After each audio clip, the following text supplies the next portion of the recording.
কথার জন্য এমন একটা কিছু বানাতে হবে যেটা ও খুব পছন্দ করবে। জন্য কি বানানো যায়? তাহলে ও তো আবার এইসব ঘাস পাতা পছন্দ। তাহলে কি ওর জন্য লেটেস্ট গ্রিল চিকেন বানাবো? না না না না না, চিকেন বানানো যাবে না। চিকেন শুনলেই একবারে নাক কাটা শুরু করে দেবে। Grill fish, grill fish ready. অগ্নিদা, তুমি তো জানো না কোথায় কি থাকে, আমাদের বলো, আমরা বানিয়ে দিচ্ছি কি বানাবো। না না না না, আমি সব পারবো, আমি বানিয়ে নেবো। এই বলোই না, আমরা করে দিচ্ছি। আরে না না, বুঝতে পারছো না ঋতু, এখন থেকে কথার জন্য আমাকে নিজে হাতে রান্না করতে হবে, সবকিছু নিজে করো। বেশ, সে তো ভালো কথা। তাহলে বলো কি হেল্প লাগবে, সেগুলো করে দিচ্ছি। শোনো, আমি আমার কয়েকজন বন্ধু বান্ধবের সঙ্গে কথা বলেছি, ডাক্তার বন্ধু বান্ধব, যে এরকম একটা সময় কি করা উচিত। তারা বললো যে এই সময় ডায়েটটা খুব ইম্পর্টেন্ট, বিশেষ করে প্রোটিন রিচ ডায়েট। আর অ্যানিমেল প্রোটিন হয়তো সব থেকে ভালো, কিন্তু তোমার বোন বিং কথা, সে তো অ্যানিমেল প্রোটিন খাবে না। তাই তার জন্য ইনোভেটিভ কিছু একটা ভাবতে হবে।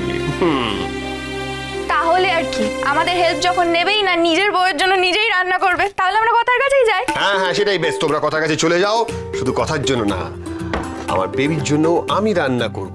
দেখো, সে ছেলে হোক বা মেয়ে, কথার মতো দেখতে হোক বা আমার মতো দেখতে হোক, একটা জিনিস কিন্তু খুব ক্লিয়ার, খাওয়া দাওয়ার ব্যাপারে সে কিন্তু আমার মতো হবে। তাই আজকে বানাবো ফিশ মৌলি, কিন্তু ফিউশন স্টাইল।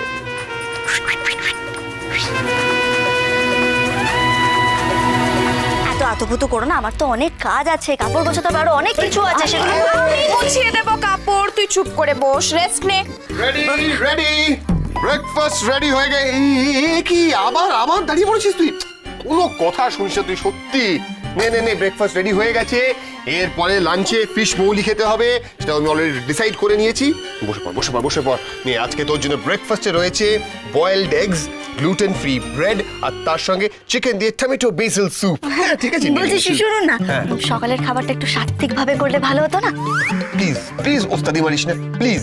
বলেছি না যে তোকে প্রোটিন রিচ ডায়েট খেতে হবে। এই ব্রেকফাস্ট আমি বানিয়ে নিয়েছি, এটা নিজে হাতে তোকে খাই দিচ্ছি, চুপচাপ খেয়ে নে।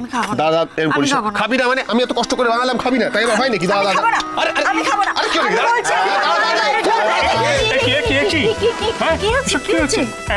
তোমার রেনু বলেছিলাম না যে ওপরে শোরগোল হচ্ছে, মানে সবাই মিলে কথা মায়ের ওপর একবার ঝাঁপিয়ে পড়েছে। এই ঘরে তো লোক কেন? বেরো বেরো সব। বাবা তুমি দয়া করে শান্ত হও, তুমি এখন আর গোল পাকিও না। আমি এখন শান্ত হব? গুহ ফার্মার উত্তরাধিকারী আসছে। ওরে বাবা, বলছে যে গুহ ফার্মার নতুন মালিক আসছে। হোয়াট? এক্সকিউজ মি, এদিকে শোনা। এক্সকিউজ মি, হ্যাঁ, কোনো গুহ ফার্মার ডিসেন্ডেন্ট কেউ আসছে না। যে আসছে সে শুধুমাত্র মাই মমস ক্যাফে। আচ্ছা, দুজনেই চুপ। এবার আমি একটু কথা বলি, চুপ। কথা মা, ও কথা মা, এই সময় না খাওয়া দাওয়া নিয়ে বায়না করতে নেই, সবকিছু খেয়ে নিতে হয়। আমার এসব খেতে ইচ্ছে করছে না। তা বললে হয়? আমার দাদু ভাই কত যত্ন করে তোমার জন্য খাবার বানিয়ে নিয়ে এসেছে, খাবো না বললে হয়? কথা সোম থেকে রবি প্রতিদিন সন্ধ্যে ৭টায় স্টার জলসায় ও জিও হটস্টারে।